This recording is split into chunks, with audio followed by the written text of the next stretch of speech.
hasn't forwarded all that shit to UCI. I mean, these major prisons, they've got whole investigative units. You know, they're trying to combat drugs, they're trying to combat, assault, all kinds of stuff.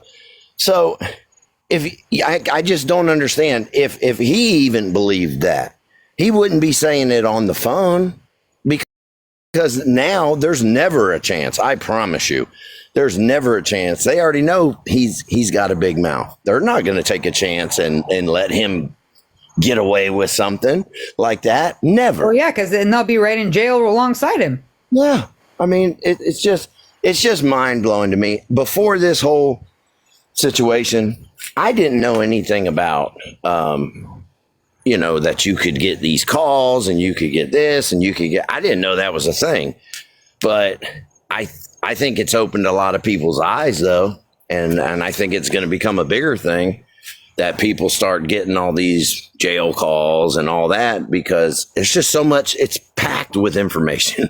There's so much shit you learn from these calls. I don't know. There's a woman in here, Angel Petal. She says she's a nurse practitioner in Idaho and she works in the prison D row, and life hurts. She said no way he can do that. Yeah. So yeah, like you said, if you probably were quiet and probably not on D row and probably didn't try to escape prison and try to smuggle things in, you probably had some opportunities. I'm sure he still has a little bit of things. Someone, but not at the. It's just the guards turning their head for a quick second. They ain't gonna be bringing somebody else where he could potentially put somebody at risk, because then that's all. Everybody's in trouble, So it's gonna be it. Yeah, I'm sure he's able to get a phone or get some. He would have been able to, but now they're looking for that too, because I was gonna say, did you hear that call though, where he was like, "Oh, I was looking," like he slipped up himself, saying that he was checking a post. Like, how are you checking a post?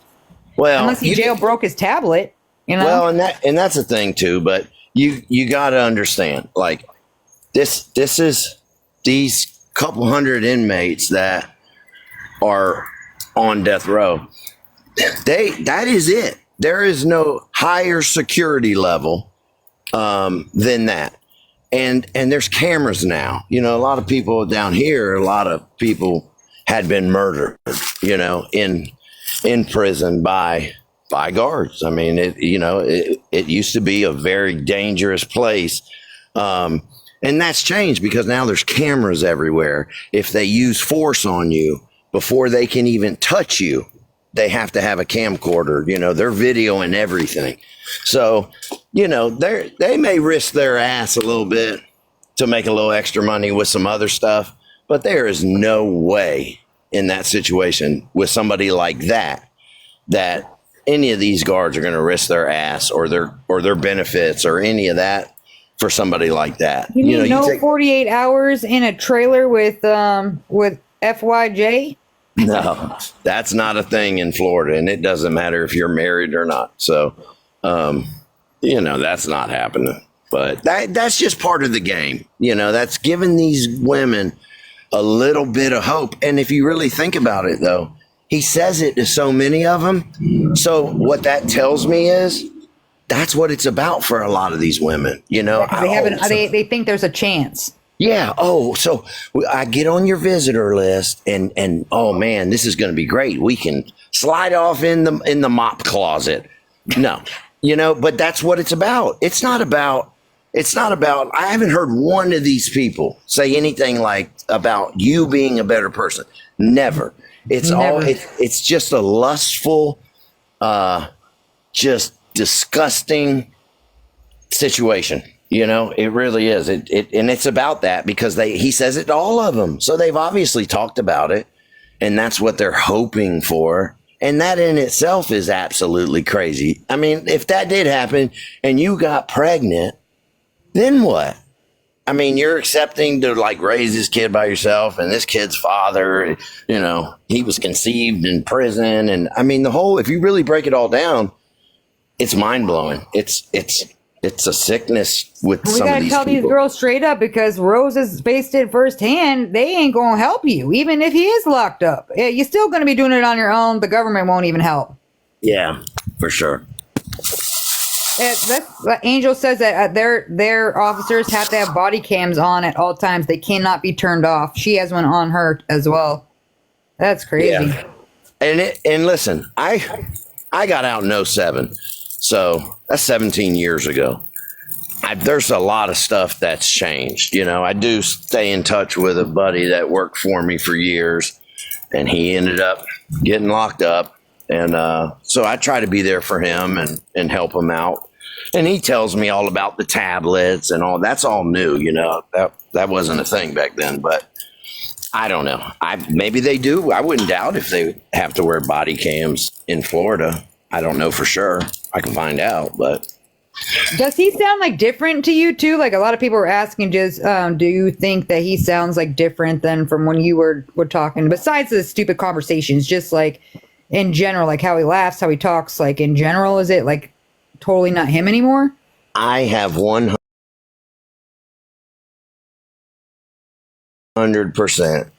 never heard that stupid laugh. I mean, it's almost manic. That's what it sounds like to me. It does sound like that. I can pick up on a lot of stuff in these calls based on his voice. You know, I can tell when he's totally not paying attention to somebody and he's scrolling through messages on his tablet. I can tell when he's just trying to shut somebody up and say whatever the hell, you know. But there's so many new things. If you go back to when, you know, our phone calls were in I think like the first week and a half, 2 weeks, 3 weeks, whatever it was, you can tell the different tone in his voice, the way he talked, the way all that. And that's the normal him, sober, normal him.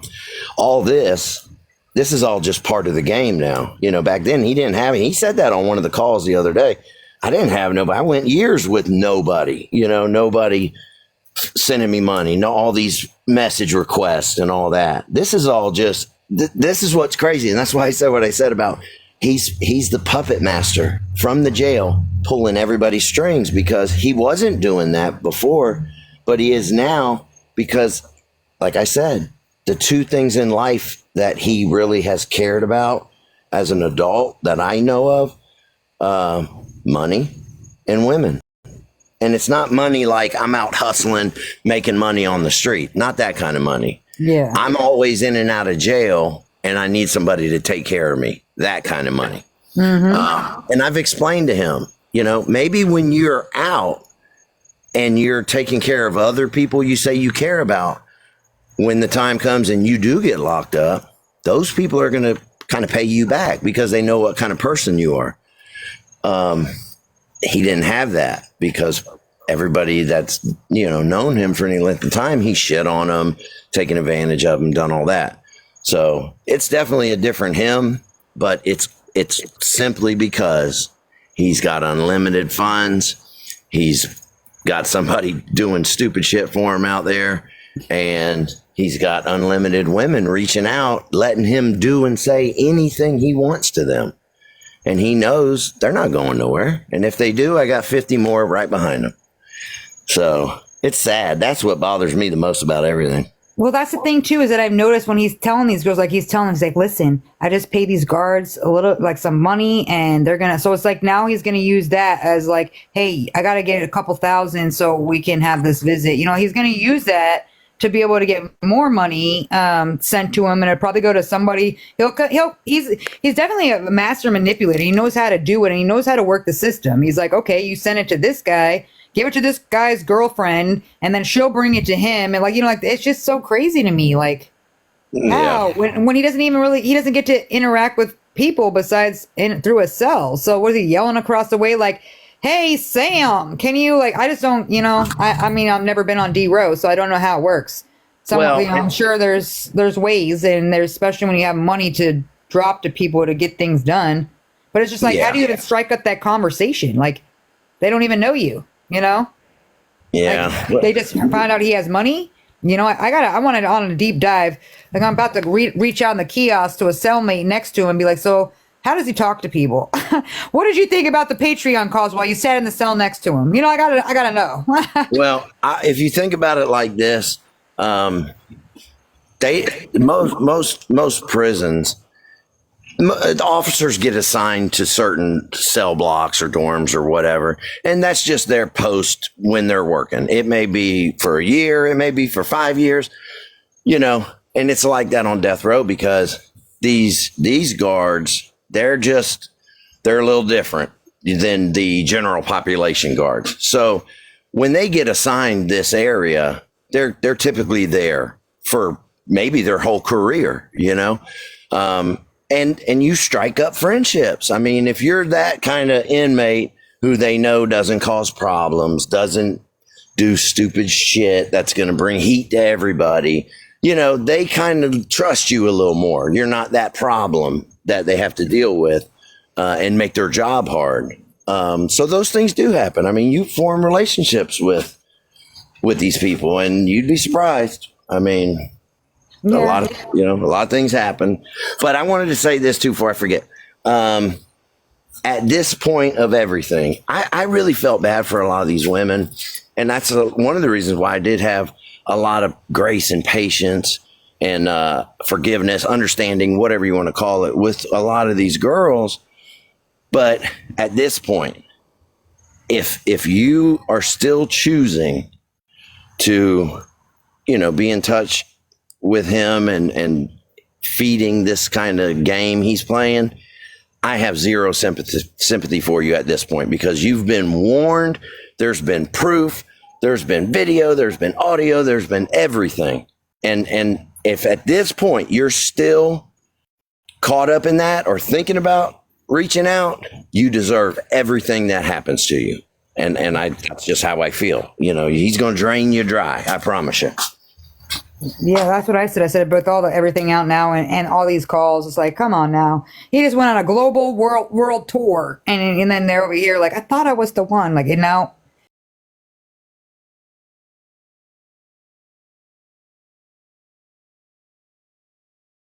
Girl, that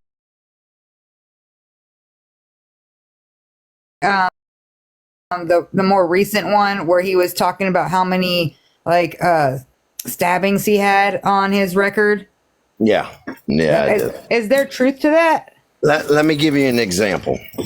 There's in Florida, you've got general population, you've got, if you mess up, you got confinement, AC confinement, DC confinement. DC confinement's disciplinary confinement. And then there's a step above that, which is CM. They call it close management. That CM1 is 6 months, and you're with somebody. You have a cell partner. You're locked down for 6 months. I think it's 6 months to a year. CM2 is a year to up to 5 years. CM1, minimum 5 years behind a door in a one-man cell. And to get CM1, I was on CM1 when I was released. I was released from CM1. I had somebody come after me with a weapon, and I managed to take the weapon from the person and went after them. And when I did that, the rec officers saw me. So they automatically felt like I was the aggressor in that. They didn't care what I said, because I did hit the guy, but I was accused of being the aggressor. They locked me up. I went before the CM board. They transferred me, and I went straight to CM1. That was just for an assault. That wasn't for stabbing somebody. If you got caught stabbing somebody, you're done. They're not just going to lock you up for a few weeks and then cut you loose. You're going to CM. That's just how it goes. So, I mean, anybody that has done any time knows that. You're not going to have 2 recorded stabbings and be in general population. It's just not going to happen. You're through minimum 5 years in Florida. So it's just 7 times. Yeah. Was it 7 or 10? Oh, he said 10. Dang, I think he 10. said 10. Yeah, I think he said 10. And I remember even my wife looked at me like with this like face, like, really? Because she knows she's ridden through it with me. So she knows, and that just, but he can use that on people that don't know any better. They don't have a clue. They'll believe it. Oh, he sounds so tough. Come on. That's just not facts. I mean, I wouldn't think that. I'm like, one, if just, because I'm very uneducated when it comes to the prison system, because thankfully I've never made it there. It's not one of my choice positions, especially nowadays. So I don't think I'm going to do that. But I like to learn a little bit about it just so I have a knowledge, because I don't know how it works. I've never been locked up like that. I've only been in like, I think the longest I stayed was like a week, and it was just general, and it was, it's kind of like a party. I saw 3 of my friends in there. It wasn't a bad time, honestly. It was just like an inconvenience, but it wasn't like terrible. So I didn't ever do the prison time, so I don't know what that's like. So I'm like, I always like to pick people's brains that have been there, because like, what is this guy saying? But if someone was bragging to me, and I don't know, like, I'm uneducated to that area besides what I see on TV or what I've seen on shows, but that's still like not fully reality, right? And I just, like, someone was bragging to me about it, and I'm like, okay, you've already are in here for unaliving 2 women brutally, and then you have a whole history of that, and then you're saying that. I was like, oh, cool. Please, let's get 48 hours alone together. Like, do you just not want to be alive anymore? Is that their goals? Like, I just don't understand why they would think they're an exception. I just don't understand that part. Well, it's like you teach your kids, or I taught my kids. I've taught my kids that the biggest, loudest one that boasts and brags about what they have or what they do or what they've been through and all that, that's their defense mechanism. They're saying all that because they're trying to impress you, and they're trying to maybe put a little fear in you. It's the ones that don't talk about that. Those are the ones you have to worry about. Those are the ones that they might really live that way. That's part of his character. That's just, like I said before, he tries to put on that front because he's so insecure about himself, being such a big guy and just not having that spirit about him to kind of get crazy if he had to. That's just not who he is. And that's okay. There's nothing wrong with that, but it's all stories. How terrible is the food in prison? Is it really, really that bad where that's why he only wants to eat commissary stuff? Like, can you?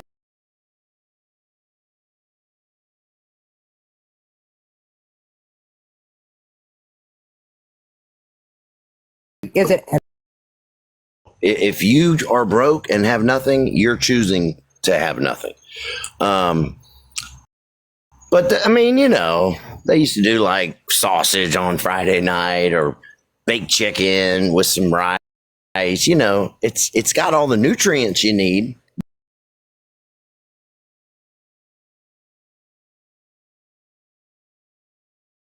Because they give you a good calorie diet, but it's just bland. It's not like you're eating for the taste. You're just kind of eating to survive. Did you concoct stuff in there, like in the commissary at all? Like, did you buy stuff and like? Because I see these people like making weird stuff with ramen and they're just making like these crazy things. Did you do that too? Absolutely, I still do it to this day. My kids. So you still eat certain things that you used to eat while locked up? Man, I will make a goulash that will feed the neighborhood, and just out of shit ramens and chips and just the worst, fattiest, sodium-filled shit. But yeah, my kids will ask for it. Man, Dad, let's make a goulash, and we'll throw down. You get real creative. I promise you, you get real creative. Yeah, that's. I was actually watching this girl that she does like, she shows a lot of things of like how to like make makeup out of like pencils, and she does all this crazy stuff that she makes. And so she was showing like different food things, and I'm like, what? Like, use it like, I didn't know you guys get like, there's a lot of food lists on there. When I was looking at the commissary, I was like, oh wow, you eat spam and all this crap. Like, the hell? Yeah, it's gotten a lot better. Florida, you can't buy tobacco anymore. I guess on death row you can, but you can't buy cigarettes or dip or any of that. But just try this next time. Take a pack of peanut M&Ms. You know, I don't know how many colors are in there. There's several, I guess. What they used to do is take whatever color eyeshadow they would want. They would just take that color, lick the peanut M&M, and then do their makeup. You know, I'll have to do it live where I'm like using M&M. It transfers well. So I would never think to do that kind of stuff. But I mean, I guess you get resourceful, right? When you're trying to look nice inside of there for whoever knows what. I've always said that some of the most talented, creative, good people I met in prison. I mean, you talk about artists, people that do crafts, you know, make furniture, just the most creative things you would ever imagine. Most of them, the creative ones, most of them are addicts, you know, and they get out, they can't stay off dope, and they go back, you know, and get sober, and they do that dance until they either die or until they want to make a change. But there's some very creative people locked up. Do you have any other friends that you were locked up with that you're still friends with today besides the one guy? Yeah. Oh, yeah. I don't have friends. You know, I don't go hang out. I go to work, I come home. That's just what I do. And that's how I've been able to change my life. But one of my, I would say he's probably my best friend. He's 70. I don't know. I think he's like 76, 77, but I met him in prison, and we were in side by side cells, and he was just a good dude. And he always talked about Alaska. He was a contractor in Panama City Beach, and he built, you know, high rises, built, you know, condos, big stuff, made a lot of money, but he was a bad alcoholic. And but everybody knew him. So he would get a DUI. They would take him home, you know. On his fifth DUI, he was driving to a bar, and there was a 19-year-old kid walking down the side of the road heading to the same bar. He had just finished like basic training, and he was home for a couple weeks, you know. And my buddy ran him over, and he killed him. You know, and he couldn't get out of that. So I think they gave him 15 years, and, you know, he lost his business. He lost all his equipment. He lost everything. They weren't married at that time, but she stuck by him. And when he got out, they bought a cabin up in Alaska, and that's where he lives now.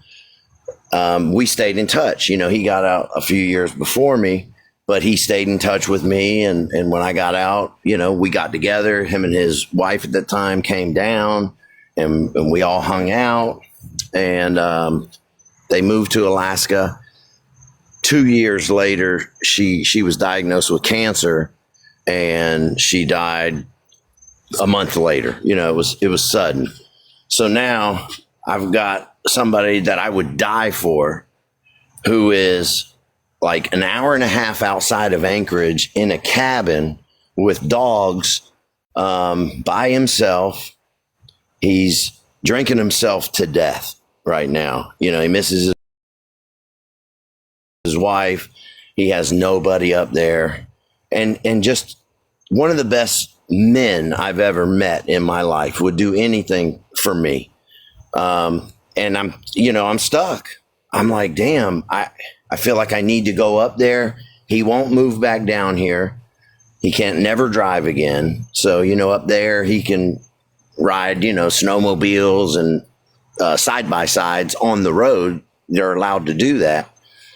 Or off the road, they have trails, you know. So he's like, the only thing keeping me alive is my dogs.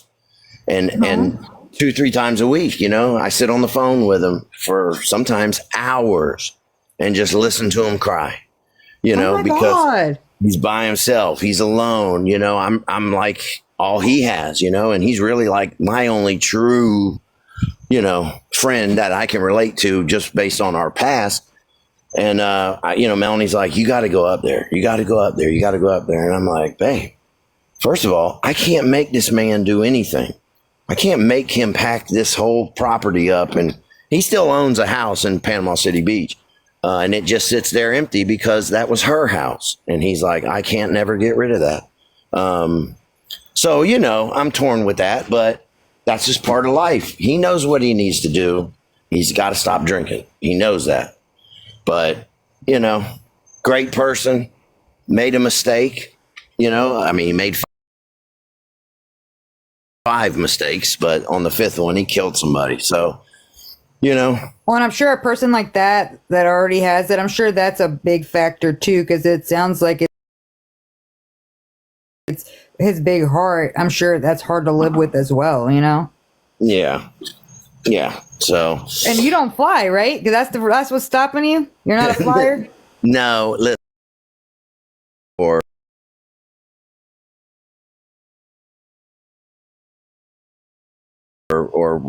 whatever.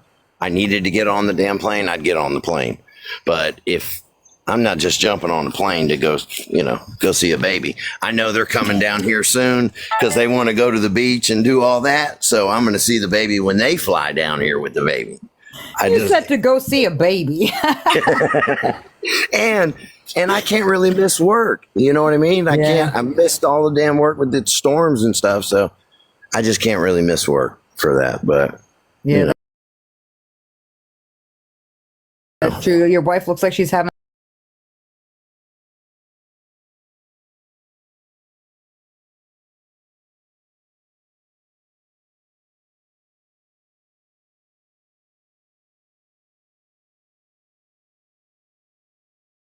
ever. So she was, her and Stevie were very upset about that, not being able to see them. So last night when I was driving them to the airport, Melanie was just like real short, she was yippy, everything we said, you could tell she was super stressed out. And I think the part of it was, until she was on that plane in the air, she was just worried. And Stevie looked at her and said, Mom, what is wrong with you? Like, you are just being short, and I could see it in her face. She processed it that fast, like, oh shit, I kind of am, I know why I am. And, she pulled out of it, but I don't know. They'll be down here soon. I'll see the baby then and everything will be all right. Yeah, they're kind of boring when they're babies right now at this stage anyways, just cry and poop, so, Not much to them right now. No, he'll be fun a little bit sooner. Like when you guys could go to the beach and they can actually do something, like he's walking around and stuff. She would have kids until she died if she could, You she said, hell no. Nope, we're good. So yeah, I saw that. I was looking at Stevie and I'm like, because she was telling me all about his haircut. I was on the phone with her and she was going she's like, I'm taking him to go get a haircut after she fought with him to wake up 75 times. And then I'm like, what the hell, Mel? I thought you took him to get a haircut. She's like, that is cut. I'm like, the kid can't even see. How is he seeing right now? Listen, these kids these days, man. Yeah, and I'm the type like, oh, you want those yellow shoes over there? Okay, cool. You want a mohawk? Okay, cool. I don't say nothing about nothing. I try to let them be who they're going to be and work it all out themselves. But there is one thing I cannot stand, and that is his hair. And he knows it. And I tell him, I will pay you to cut your hair. I don't like it. It covers his eyes. He lets it hang down in his eyes. And I think he's got beautiful eyes, and I like to see his face when I'm talking to him.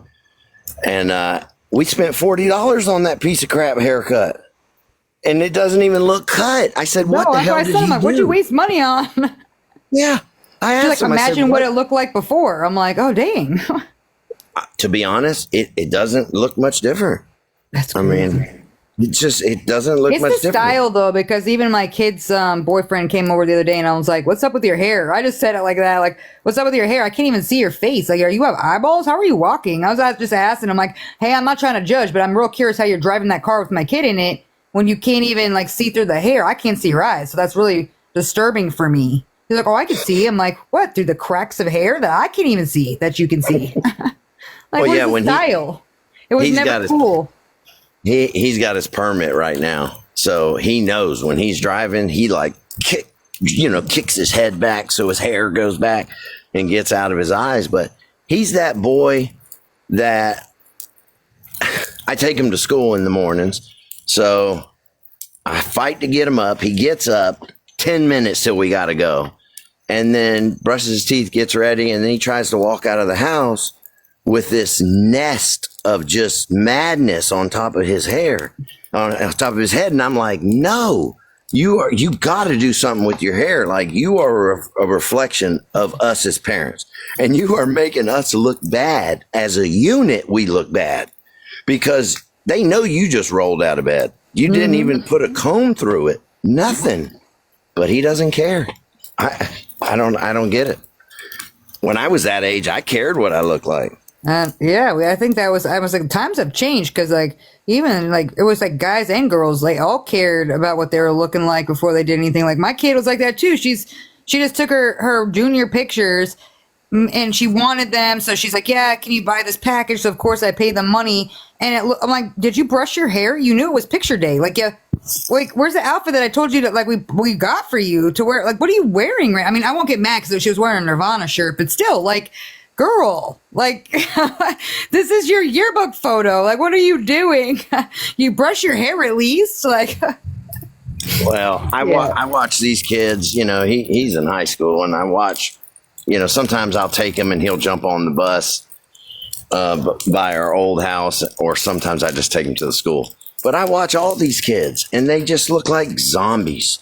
They all have sweatshirts on, and I'm like, it's 90 degrees at 6:30 in the morning in Florida, and they all have hoodies on, and they're just like shuffling like zombies.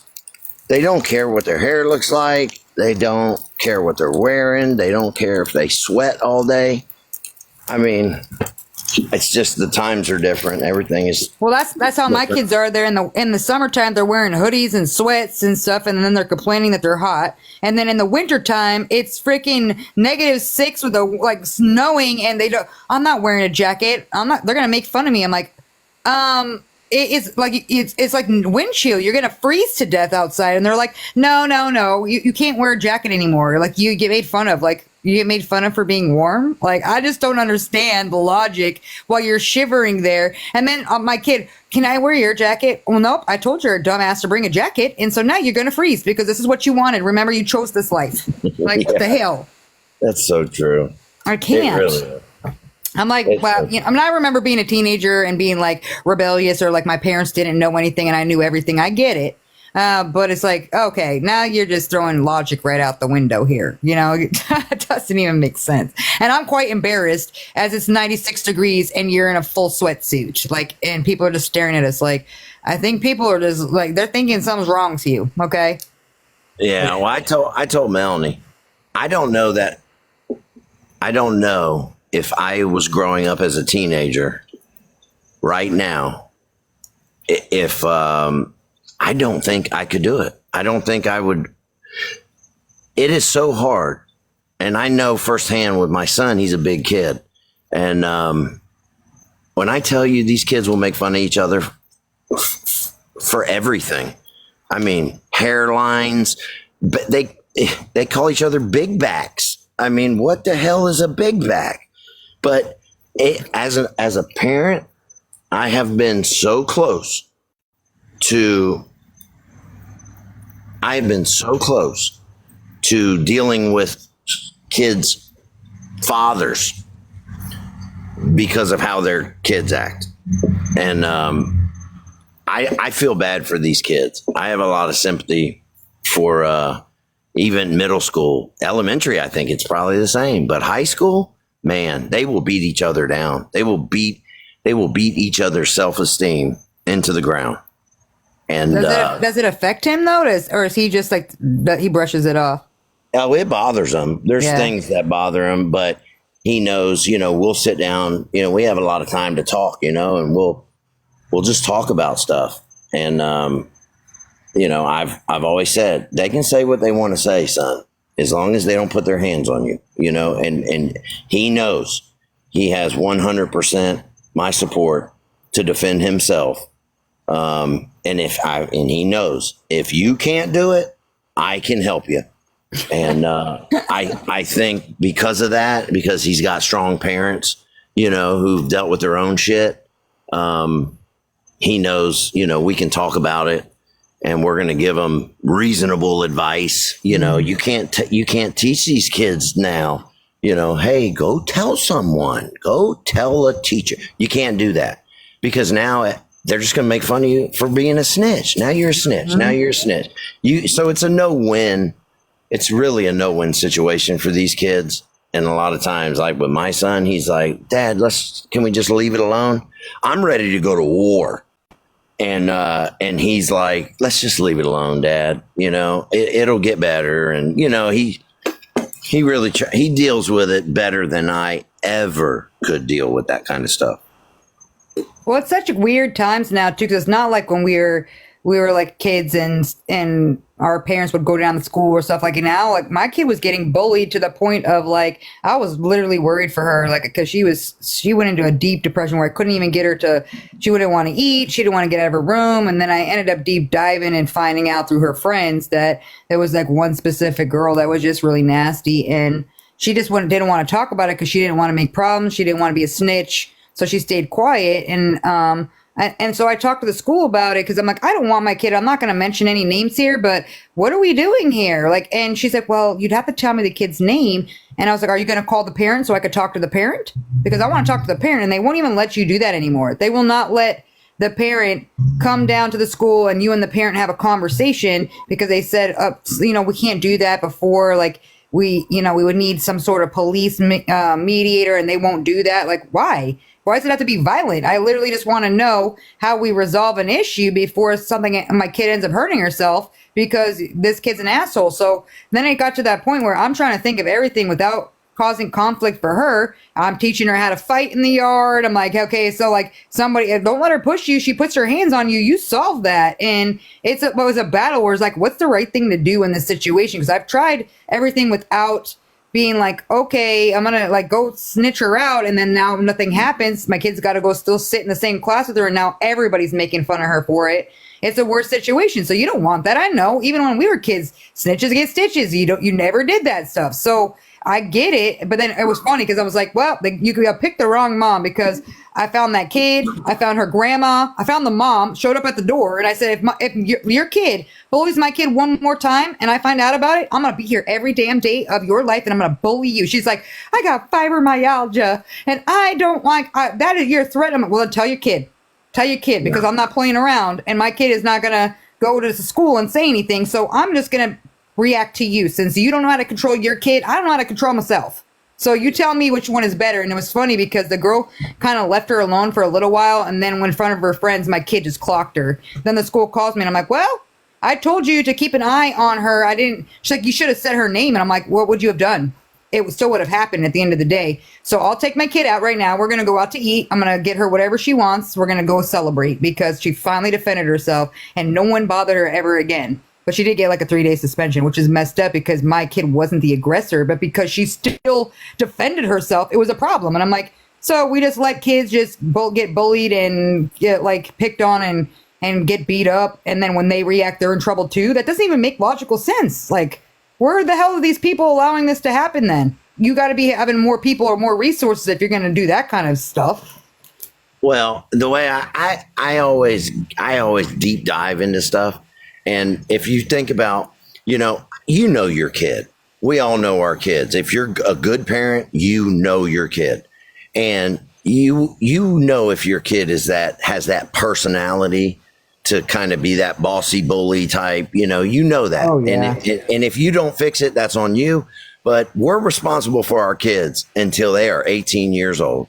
So how I look at it, if there's this kid who's constantly just targeting my child or other kids or whatever, I feel like as their parent who's responsible, I'm going to deal directly with them. because they're obviously not doing their job, or they're scared of their kid. There's a lot of parents that are scared of their kids. And I get that. Some kids are outrageously mean or whatever, but Well, yeah, 'cause you can't hit your kid. You can't yell at your kid. You can't do anything to your kid, because then now the DCF comes, the cops come. Like they teach these kids, if this happens, you can't talk. They told my daughter that she can't. It's emotional abuse, because I yelled at her and I was like, clean your fucking room. If I say clean your room, she ain't cleaning her room. I drop a couple F-bombs, you best believe that room's getting clean. And the teacher tells me, you can't do that. That's emotional abuse. You don't know what the impact that's going to have on her future. I'm like, what? Mm-hmm. Like, that's a crazy. So I don't get to punish my kid at all. So I got to pay for them, and I can't like do any sort of punishment. That doesn't even make sense. So these kids now take advantage. These badass kids now get to walk all over their parents. Their parents are actually like scared of their kids, and they have no control whatsoever. And it's like, oh yeah, okay.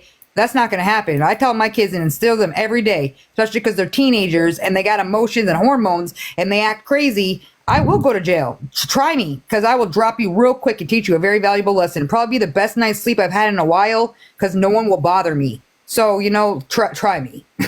So I'm not going to, I told that too. Like no one's going to tell me how to raise my kid. My kids are good kids, but they will take advantage of that situation if they feel like you can use that as an upper hand. Like, you can't touch me, because then you'll go to jail. Like, oh, try me, kid.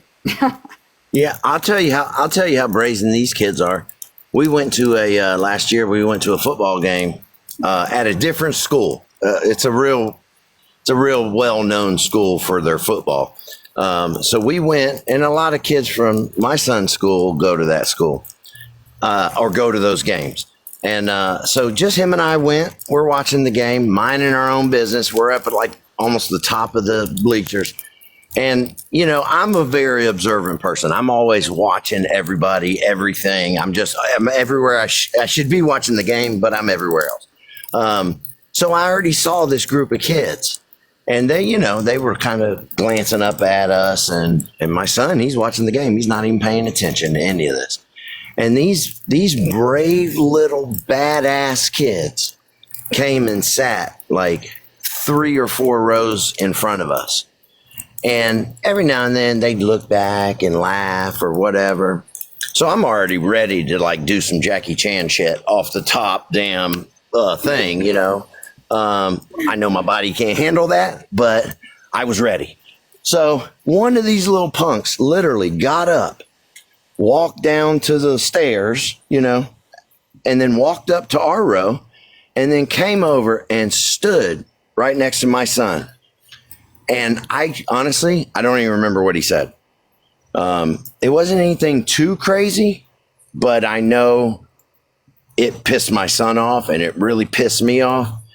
And it was everything I had to not put my hands on this kid, but I stood up and I looked at this kid and I said, you better turn around and you better walk away.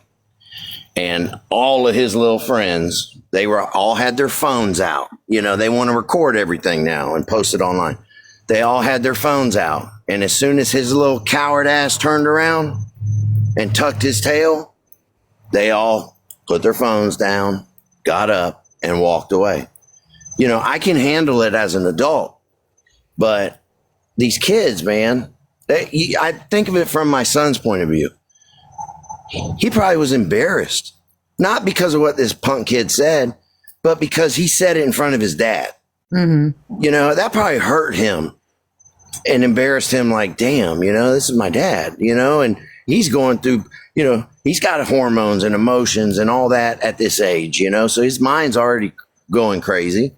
But I could not believe when I was that age, I would have never thought about if I had a problem with somebody and I saw that person with their parents or parent, I wouldn't have even thought twice. I'm not even getting close to that. I would never come up and say something slick like that.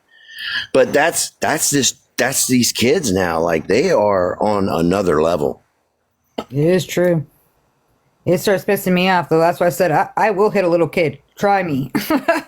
Like these kids want to act grown. We go see how grown you really are, because I've seen that too. It's just like so bad. And I even like when my kids tell me, see, my kids, I don't know what you guys have in Florida, but we have yonder pouches. So my kids have to carry this pouch with them, and they have to drop their phone in the pouch and click it. So the second they walk into school, someone watches their phone get put into a bag, and they know that you have a phone. So if you don't have a phone, say like my kid forgot her phone at home, I have to call the school or write a letter stating that she forgot her phone, or else now there's consequences because they know you have a phone. But they watch you put it in there and it locks. And then when you leave for the day, then you can unlock it. So you either leave it in your locker, you're allowed to carry it with you, you just can't get to your phone. And I'm like, so what the hell's the point? Like, is that private school, Coral? No, this is public school. Man, listen, my son goes to school with a big ass like DJ style headset, one ear on, one ear off, phone all day, listening to music all day, watching video. They don't do nothing down here like that. They have their phones crazy. Constantly. Yeah, that's crazy. Well, that's why I say, because my kids will be, I think they did it on purpose because, you know, these kids are getting into fights and people are recording it. And nobody's like, so I'm like, how did this girl get jumped? And you guys all recorded it.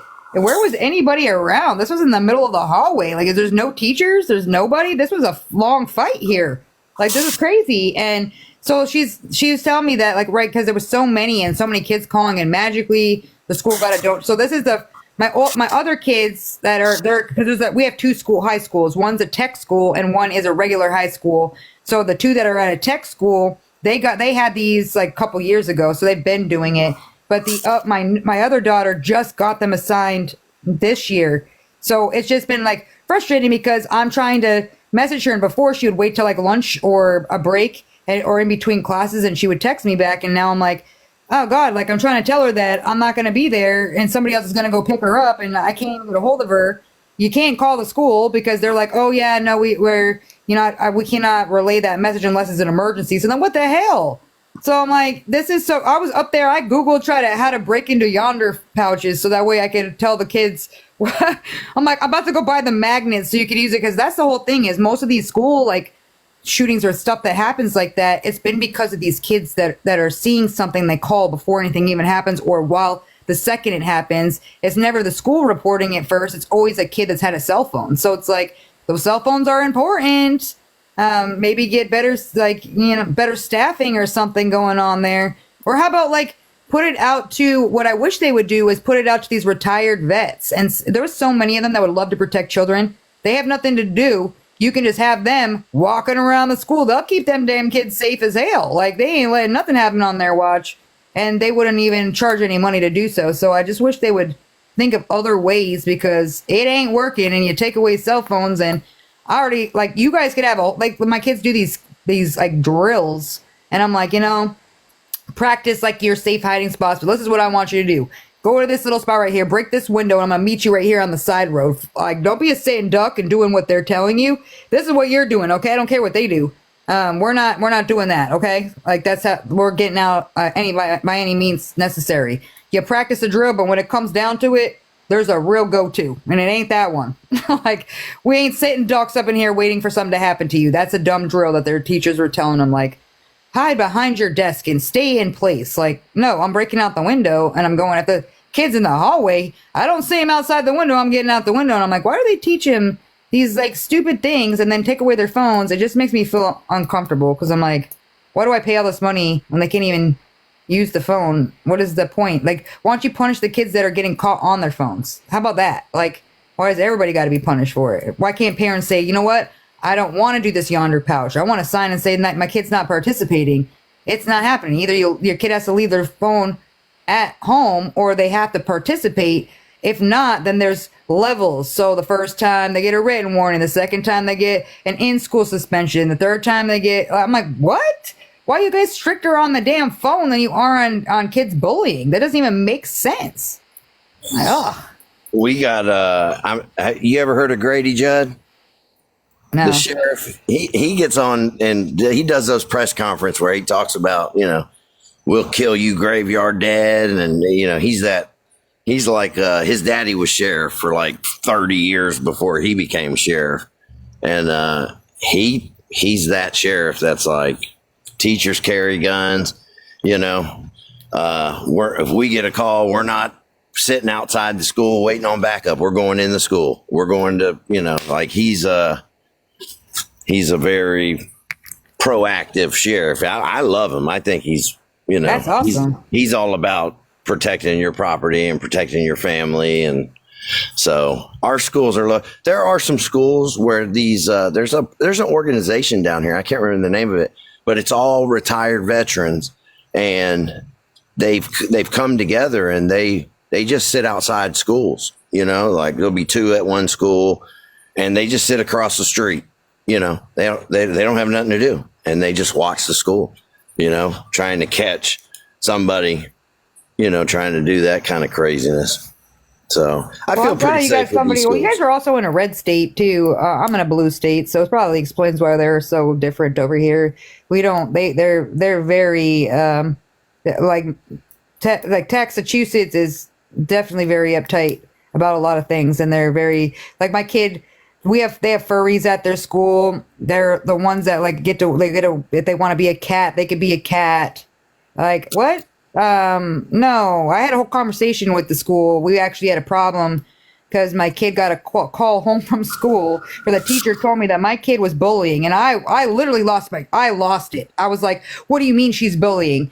And then when I go down to the school to talk to the lady, she tells me we're in the room with my daughter sitting there. And so I said, I don't want to hear what you have to say. I want to hear what my kid has to say, because I could tell when she's lying, So look me right in the eye.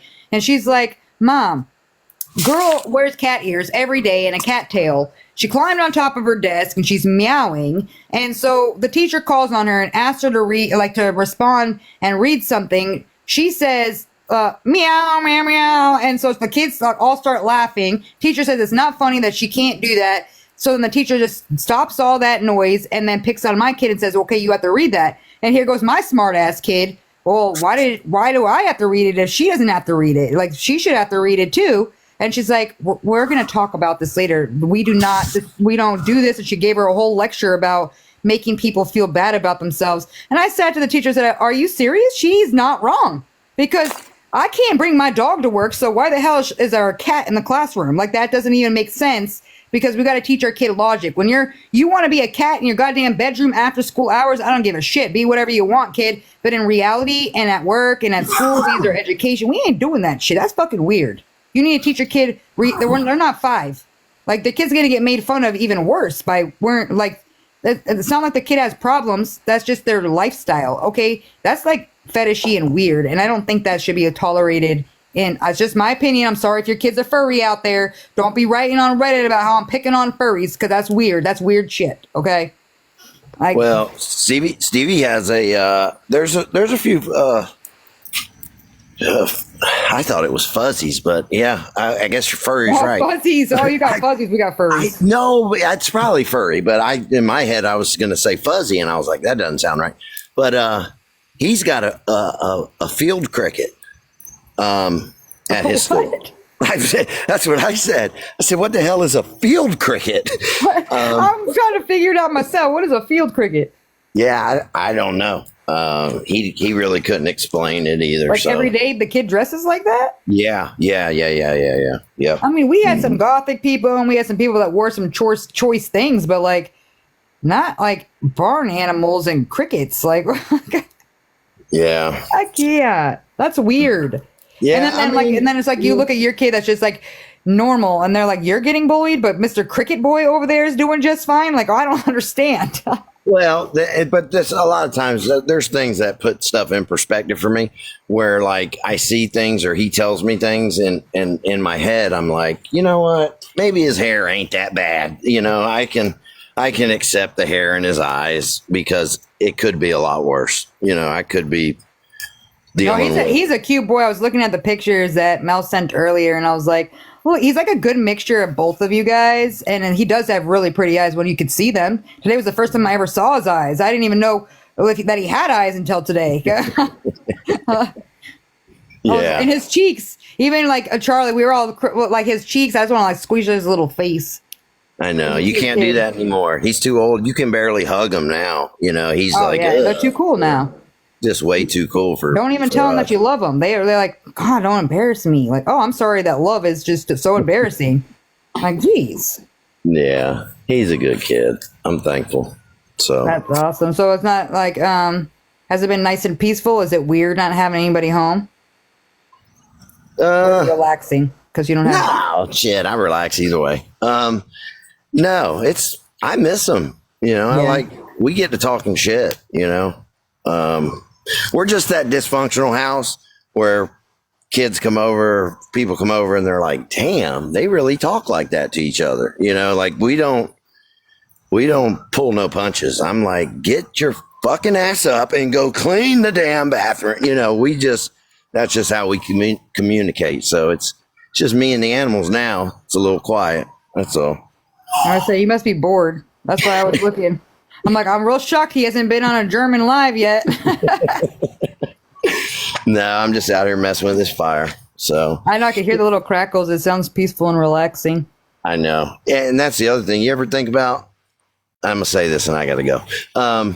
I know. One more thing. I'm so old. I feel I'm so old because I was sitting here earlier watching the fire, you know, and the sun went down and I was like, damn, that was pretty. And then it got black, you know, and I'm looking at the embers of the fire and I was just like, this is absolutely beautiful, you know? And I think like, I would never say that 20 years ago. I would, you know, it's just how you change when you get older.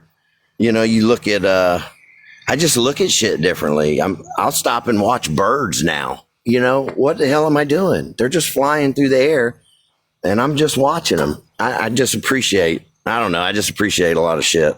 I think it's just like, especially when I feel like it comes with age and like wisdom and everything. You just start thinking about like how, and especially because people around you, you see all these stories, you see all this sadness. Like it hit me hard last night, even thinking about duty. And I'm like, man, it's just crazy to me that life is never promised and we always take advantage of the little things. So I'm like, man, I might be having a bad day, but like I'm breathing and a lot of people can't say the same. So I exactly know what you're talking about. Like it's just the little things, right? I saw the sunset from my porch today and I was just like, sat there just for a minute and just quiet and just staring like, wow, this is, if I flash back 10 years ago, this would not be a thing for me to be like, cool, sunset, bye, not even pay attention, you know?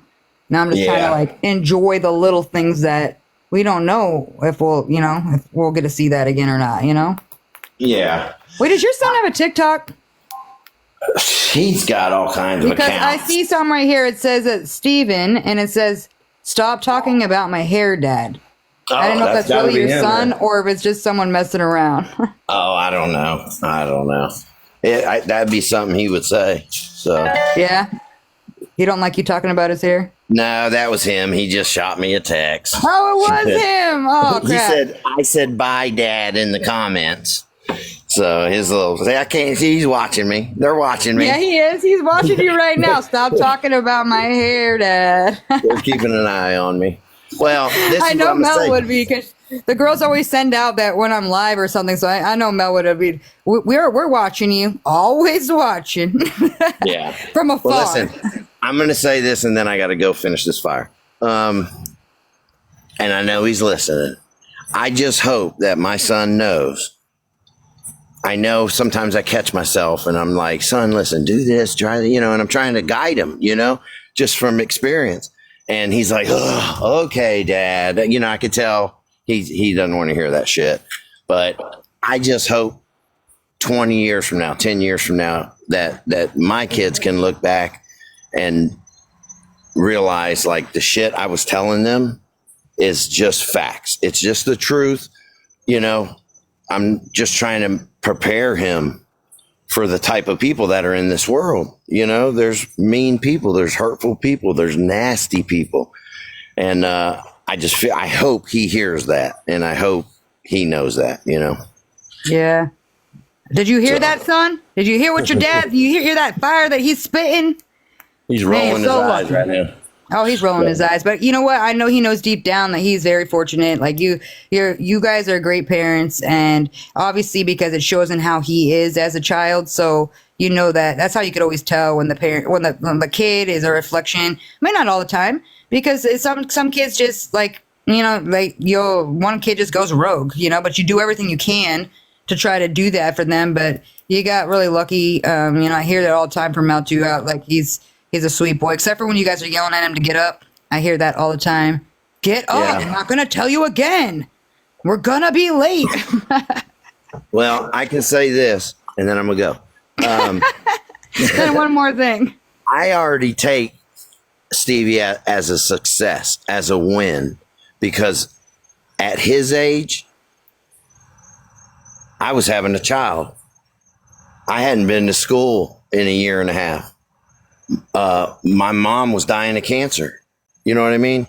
I'm thankful that he's doing great. He's got great grades, like honor roll type stuff, advanced classes, and he's a good kid. He's not up to nothing bad. I can say that because I watch him, and his mom watches him. We know he's not doing anything bad. He's not doing anything remotely close to what we were doing at that age. Yeah, so, I know. That's what I think about. I'm thankful for that. Very much. I want to tell people too right now, just a heads up, there's 336 of you in this chat right now. He is a minor child. Don't be over there friend requesting him and stuff. Leave that boy alone. Let him have friends of his own age. Don't be weirdos. Please don't be weirdos. Don't be weirdos. But all right, kick me out of here, please. I appreciate you. I'll kick you out. Always love having you in here, but you didn't say it, and I need to hear it one time. Fuck you, Jesse. You don't have to ask me to say that. Fuck you, Jesse. You didn't say it. Was the first time I heard you say it tonight. I was waiting. I love though that how you sign everything now. It's like you'll write this important message and it's so good, and then at the end FYJ. I'm like, oh, we signing our names like that now. Okay, noted. Sometimes I question that because I'm like, damn, that was a nice post or whatever. And then I'm like, no, we all crack up. I was looking this. If you actually look up the hashtag FYJ, it is like a viral hashtag now. You have made that hashtag go viral. So that's congratulations. Awesome. Yeah, that's all. And everybody needs to pray for Duty Ron. So. Yeah, we are going to pray FYJ, FYC. That's it. I'll kick you out now. I hope you have a good rest of your night. You too. And yeah, stay out of the German lives. Absolutely. Okay. Bye. Let me boot you. Why is it not letting me? Oh, there it is. Disconnect. Boom. Always a fun time when Papa Steve pops in. I miss that guy whenever he comes in and graces us with his presence. I love it. Words of wisdom. I could talk to that guy all day. Him and Mel, easiest freaking people to talk to ever. They literally, we could talk about anything. Like we talked about prison food and everything today. We also learned that Papa Steve can make makeup out of M&Ms. So maybe he'll do a video showing us how to do eyeshadow on lipstick one day. Oh, crap. I can't. I'm just trying to catch up on the chat now. Yeah, the best mom and dad dude. Yep, it's for real. He sure does. Hopefully people don't be weird and like, oh, he says I can hear you. I'm out of here if you're going to get mushy. Yep. We rally for that boy. He's been like laying low the whole time, but obviously a very good kid. We are in an Uber if you don't want to hear from us again. Duty Ron has cancer. He talked about it last night and told the communities about it. He did a live on YouTube if anybody wants to watch it. He doesn't know what kind of cancer it is. He found a lump. He doesn't know, some sort of lymphoma, leukemia. He's not sure. He did his PET scan today. And so in a couple days, he'll actually know what stage he's at, if it's isolated to just that lump that he found, or if there's more to it. So right now he just asked for people to send good juju, prayers, whatever it is that you do.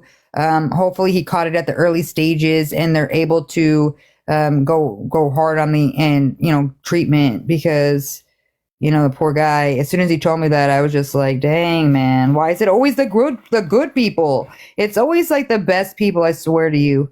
Like, I can name 16 shitheads right now where I could care less if they got that. Sadly to say, it sounds fucked up to say, but we all do. Don't lie. We all know somebody that we can be like, take it from that person and give it to this one.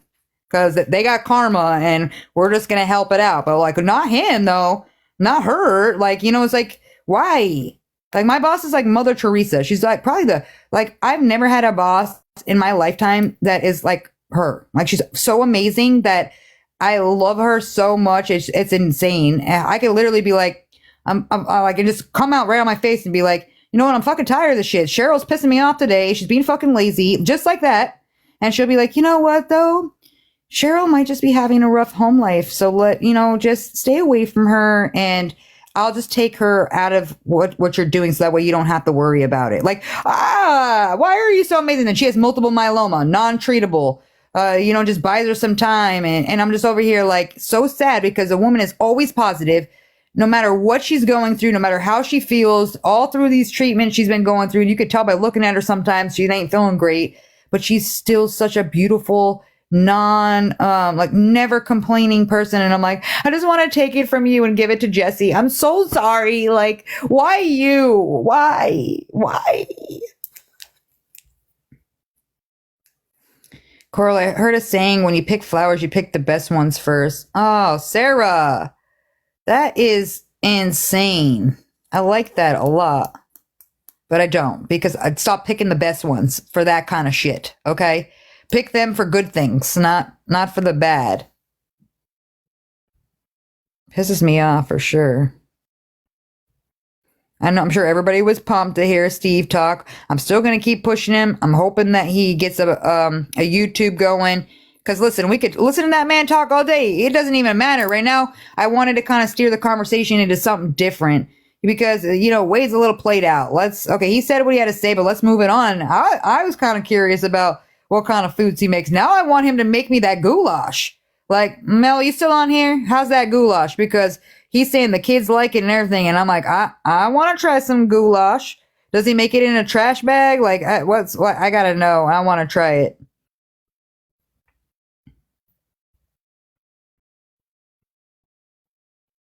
Can we get him to write a book? I'm just trying to get him to do a podcast.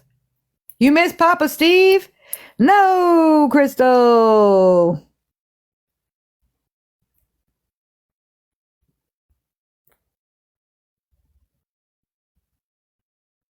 Yeah, Steve left. Who are you, Tom Miller? I saw your messages earlier, but I'm just trying to figure out who you are. Because I've seen you pop in before. You live in Florida?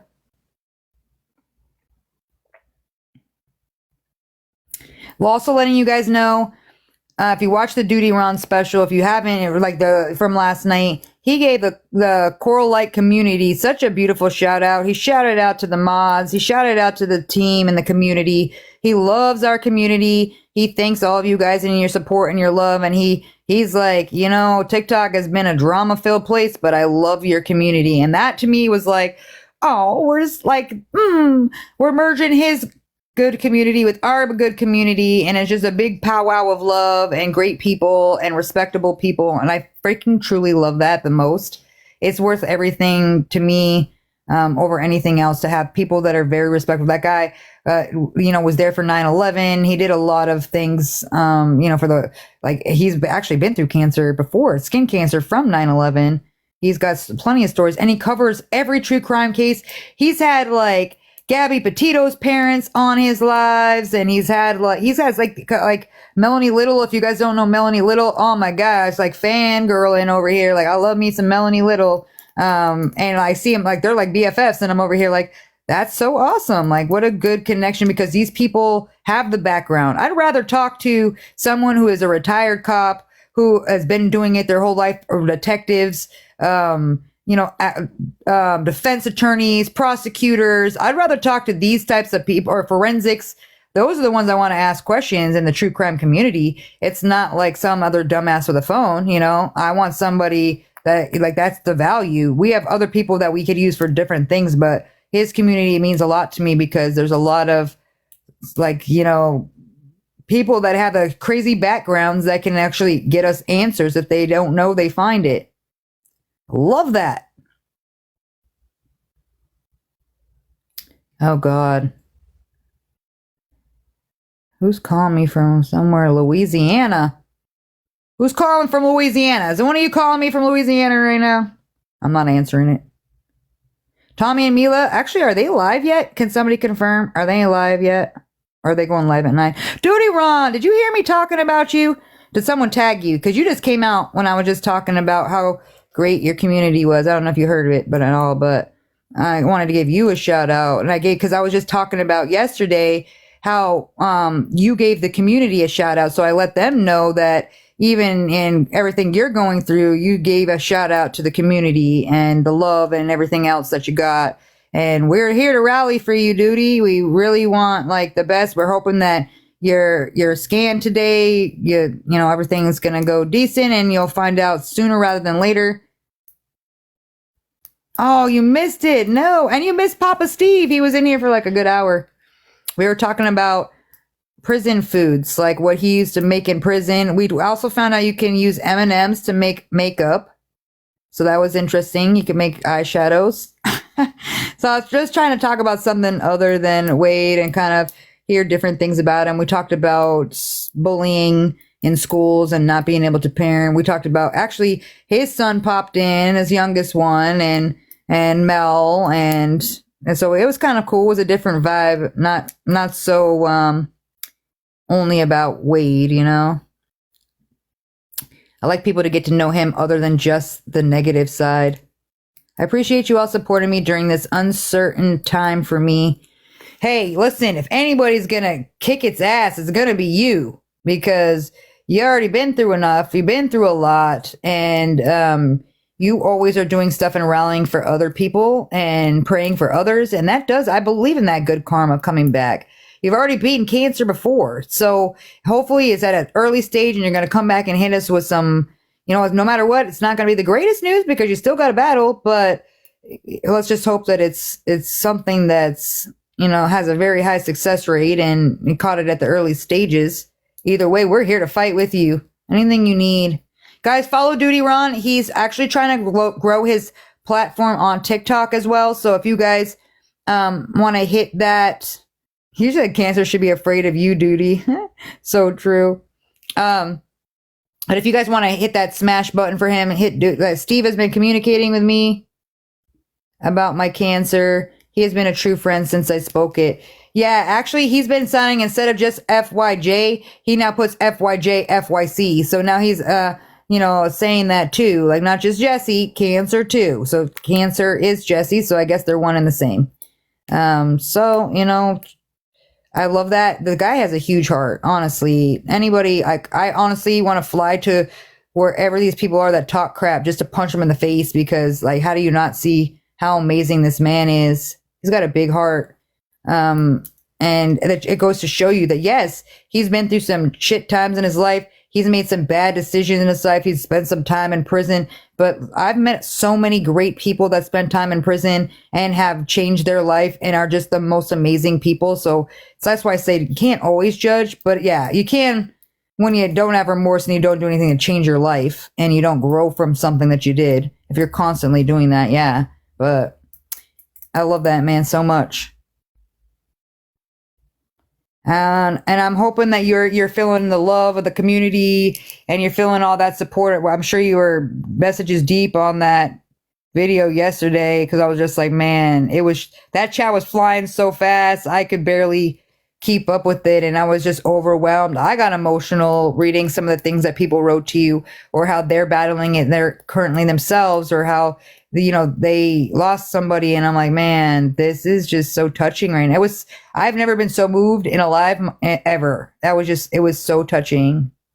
Honestly, we absolutely love you, Duty Ron. And we send you all of the jujus and prayers. And I'm just hoping you knock this one right down. Don't let that get into it. You know what? My boss told me too, because I was talking to her about it today. She doesn't know who you are. She doesn't really go on social media, but she was saying to tell you that the only thing that, like, she's like, I almost never feel sick. However, if I'm in my brain and I start thinking about it and I let it define me, then yeah, now all of a sudden I don't feel well. Now it's consuming me. Now it's consuming my brain. And she's like, you just have to fight it with positivity. You have to sit there and literally every day pull yourself in there and be like, I can fucking do this.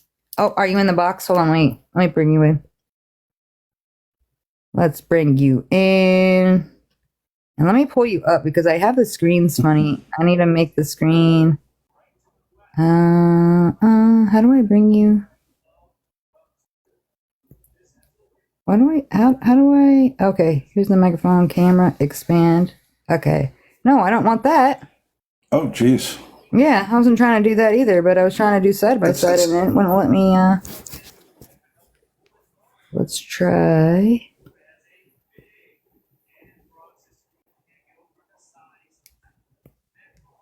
I hate this part of the TikTok. I wouldn't even know what the hell to do with it because I'm not familiar with the whole. You're on the Creator Studio?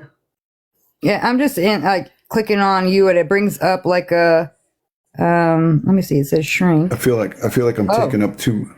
I feel like I'm but taking then it up gets too you. much. I'm trying to get the side by side, and for some reason, it's not letting me do it.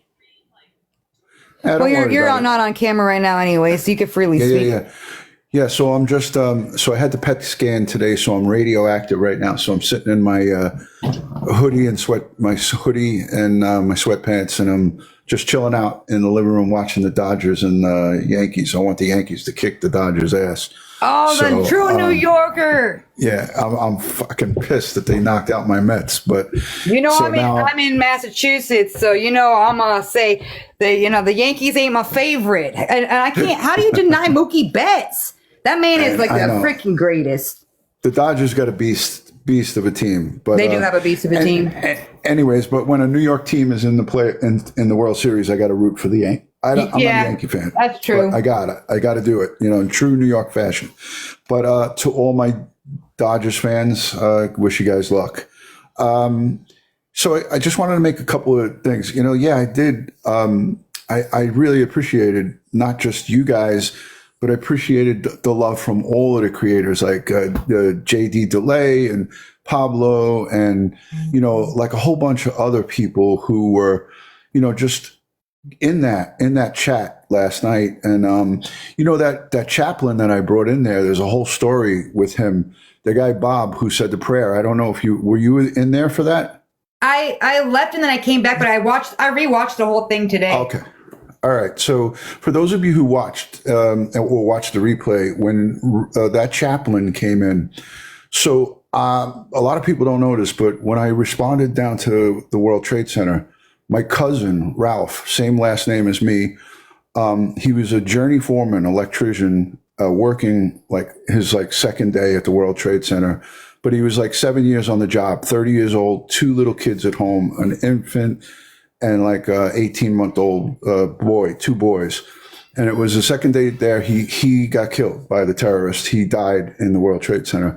So my cousin's parents, my uncle and aunt, they wanted me to bring them down because, I was at the site and they wanted me to bring them down there, like, I don't know, maybe a week or 2 later. And I put them all in a NYPD policeman, an unmarked van, and we drove them to the World Trade Center, and they wanted to see the site where their son was disintegrated. And we're all there. They've got big Ziploc bags, and they're taking the dirt from the World Trade Center, like all the dust, and putting it in the bags and crying. And, my big Italian family's there, and we're all sitting at the site. And all of a sudden, this guy with a priest collar comes up to us and goes, "Do you mind if I pray with you?" And it was this guy, Bob. And he was from Illinois, and he was there for months and months and months, praying with all the first responders. So that's how I met him. He prayed with us. He was just like an angel. He came out of nowhere, prayed with my family, and then he was gone. And he gave me his card. And for like 20 years, I looked at that card and I said, I want to call this guy. And I started talking about him on my YouTube channel, and somebody got the word to him that there's this retired detective talking about you. And he got a hold of me on the 20-year anniversary. And I had him on and he prayed with me. on the 20-year anniversary of World Trade. He remembered everything. He's like, yes, I remember your family. You guys were so gracious. And he came on and did a whole live stream with me. So last night, I texted him that I was going live to talk about my cancer, and he didn't know about it. And he was like, I want to come on. I want to pray with your people. And that's how that all unfolded. So this guy now lives in Florida. He works as a chaplain in Polk County for Grady Judd. So just an unbelievable man, just a godly guy. And it was just moving. I thought it was really, I wanted him to pray not just for me, but for all of us. And that's what he did. So that's what made that special. If you didn't see that part, go and scroll to it where it's the three of us. It's me, retired NYPD sergeant who I worked with in the warrants and the fugitive division. And it was me, her, and this chaplain. And it's well worth the watch because I told him, I said, I want you to pray not just for me and my cancer battle. I want you to pray for all my people who are going through it and everybody who may be going through it in the future, and pray for all of everybody. And he did that. It was great. That was beautiful. But it's even more beautiful now that we know like the backstory and like the ties and how he's already done that for your cousin too. And I'm sorry about your cousin. That's terrible. Like you're reporting to it, and you also lost somebody and I'm sure you lost other people as well. Probably people you work with and stuff like that as well. Many people. And, that's when I got the diagnoses on the 16th, last Wednesday. I immediately flashed to all the people that I lost to cancer from the NYPD and my personal friends who had nothing to do with that just got cancer and died. My father died of bile duct cancer.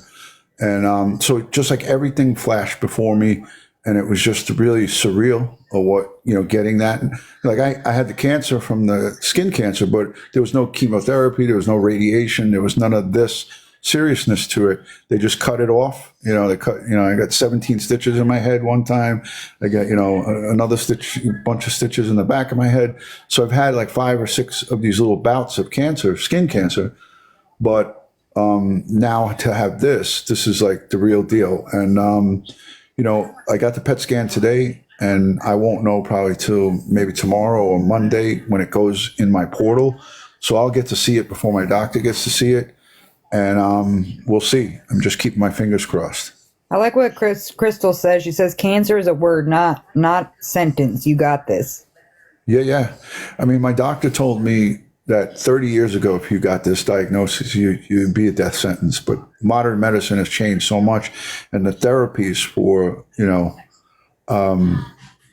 this type of cancer is very treatable when caught early. And there's the key words there: when caught early. And I'm hoping that I did catch it early, and we're praying that it's not in a whole bunch of different other areas within my body, and that PET scan will tell. So, to everybody in the chat, love and respect always. You guys are, like I said last night on my stream, I don't know if you caught that, Koral, but I was like, you've developed such a great community. It like mimics mine with the ladies. And, I know you have a couple of gents in here as well, but majority of you, the girl power that's in here and the way you guys fight for justice for the victims and their families, that's what I live for. And you guys, you guys just are like a ray of sunshine, goodness.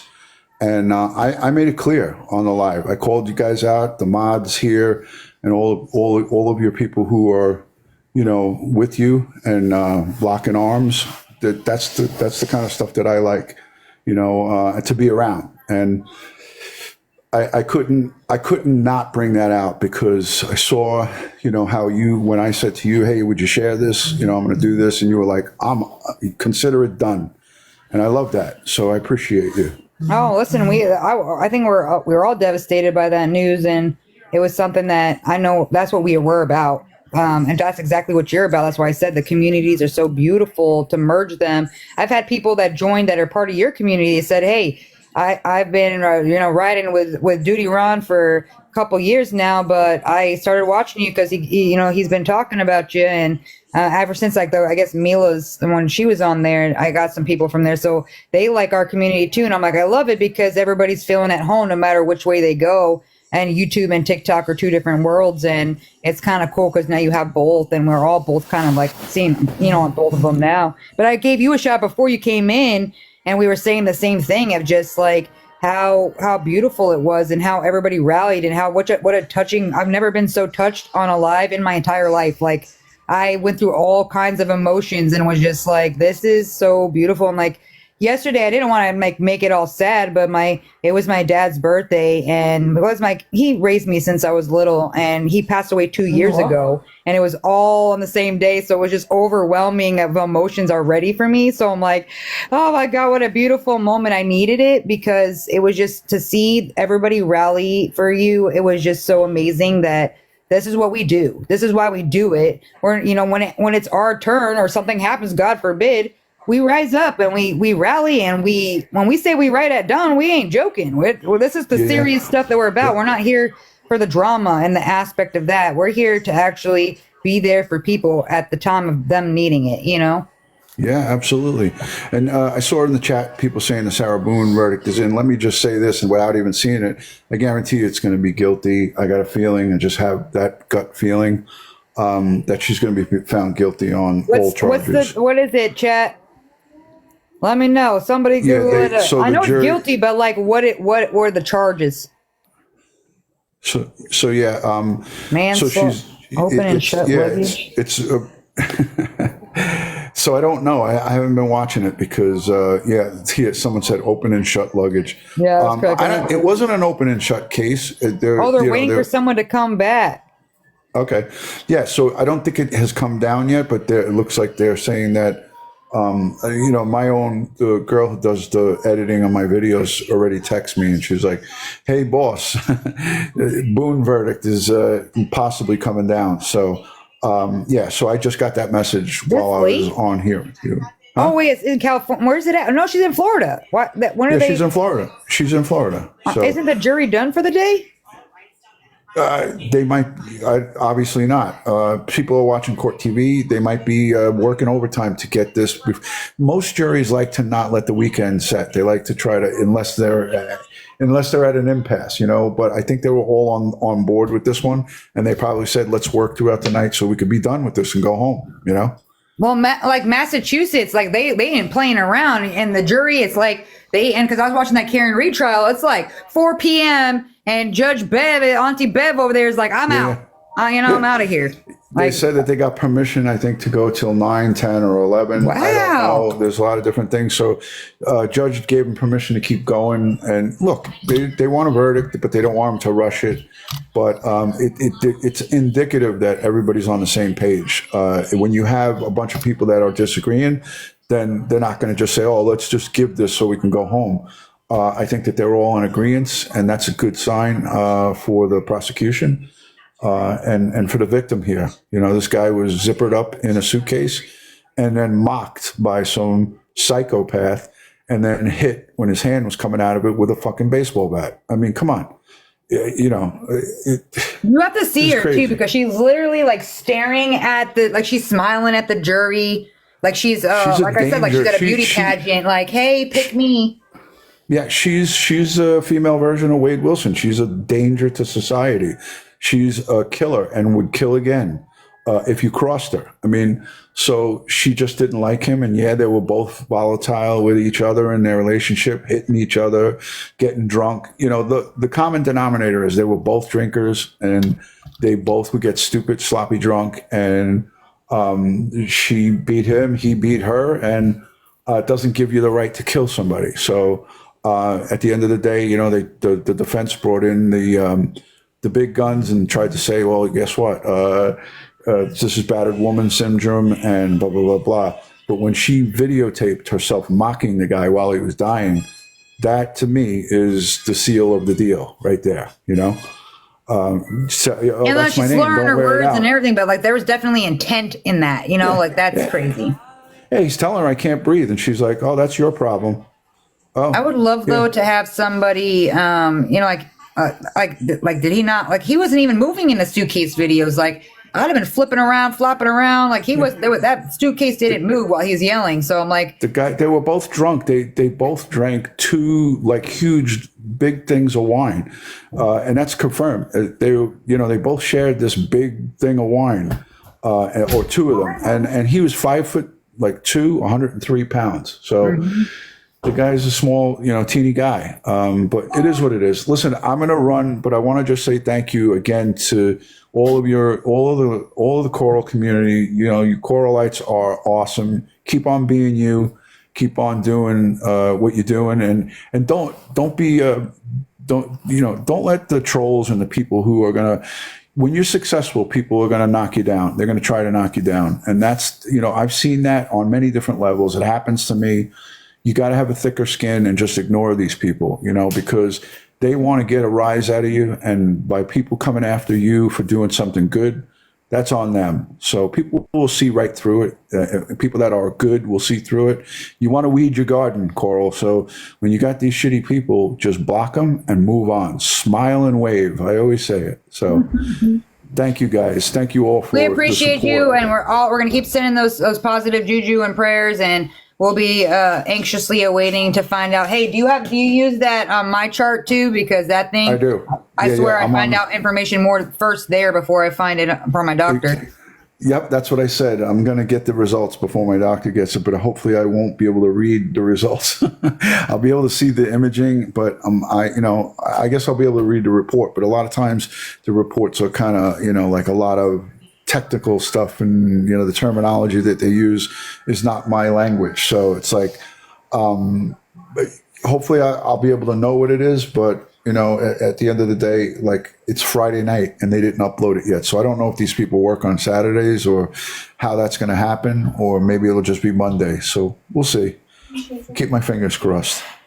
All right, Raven says she's a nurse if you need help interpreting. Thank you, Raven. I will definitely take you up on that. Thank you. Well, we and hope thank that you have a really good night, and thank you for popping in. I always love when you come in and say hi. Appreciate it. You guys are awesome. I'll talk to you soon. All right.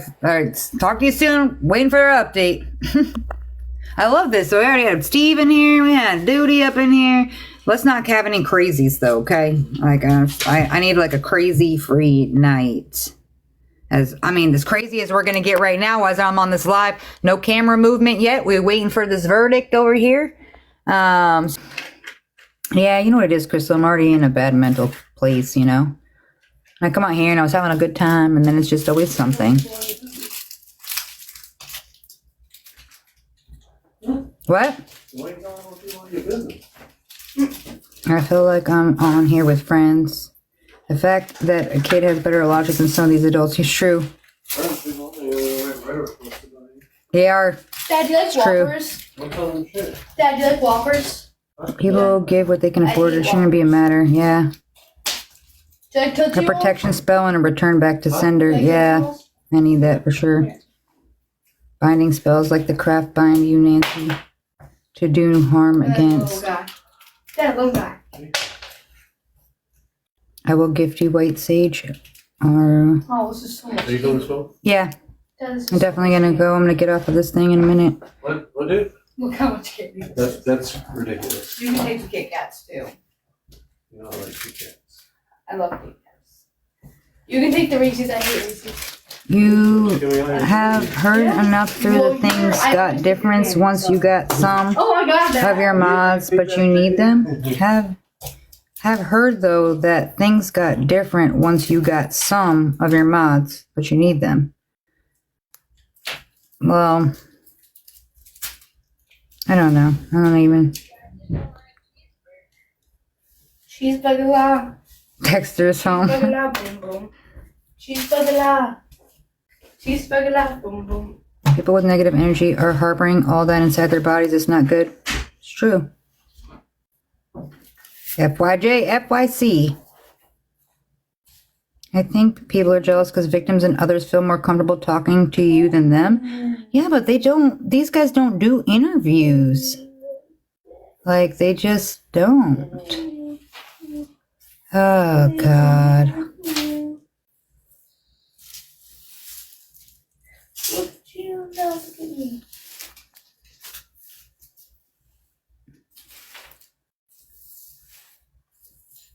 It is crazy, Sage. That's the problem. I ain't about doing all that. I'm not doing it.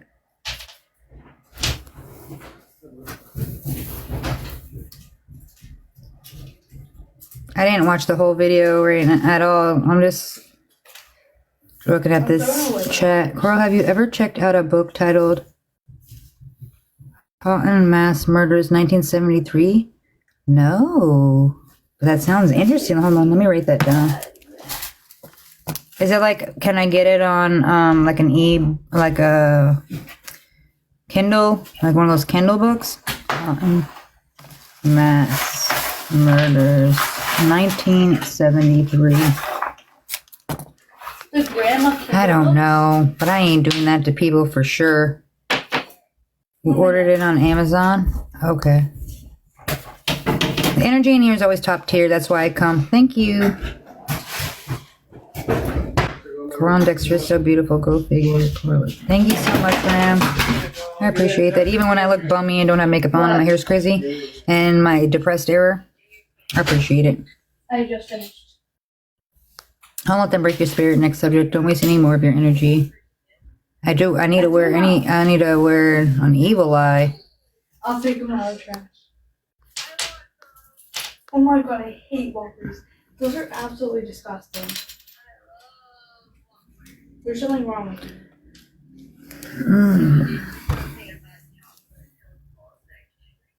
Okay. I have a lot. Mom, look at this. Killed my whole vibe. So if that's what you guys were planning on doing, you succeeded today. Only just because I'm already mentally beat down. But it's fine. Comes back around. I'm gonna try Whopper. Wait, I need to get them out of the trash. But I love y'all. I'm just gonna get off of this thing and go back to my hole where I was at. But I hope you guys have a good rest of your day. And no, it's frustrating. You don't know my life, girl. I don't tell you a lot of things. And I want you to really mind your own business right now. I really do. I want you to mind your shit. Pick up your stuff. Don't leave your candy in my room where the dog can get to it. There's chocolate on the floor. I know. Well, I don't want him to get it. So pick that up. I know, yeah. It's all right, guys. I'll be okay. It's just been a rough couple days, month. Just seems to be, you know how it goes. Life in general. And then that whole day yesterday was crazy. Ron's news. I feel like it's just not just me. You know, it's like I absorb the energy of everybody around me too. People that are going through things on their own, like even Duty Ron's thing that hurt me, that hurt my heart. And then it's just like every day. Even I see when Allie's getting beat down, it just hurts me because I just don't like that for people. I don't like. It's like, have your opinions, but respectful about it. Just come in and say, I don't agree with you, Coral, because of this and this. Not like, I'm going to attack you and ruin your life. You know, like, it's just a little crazy to me. Like, that this is what it is. I don't like it at all. It's just, I just don't want to go back to middle school. It was already a terrible time.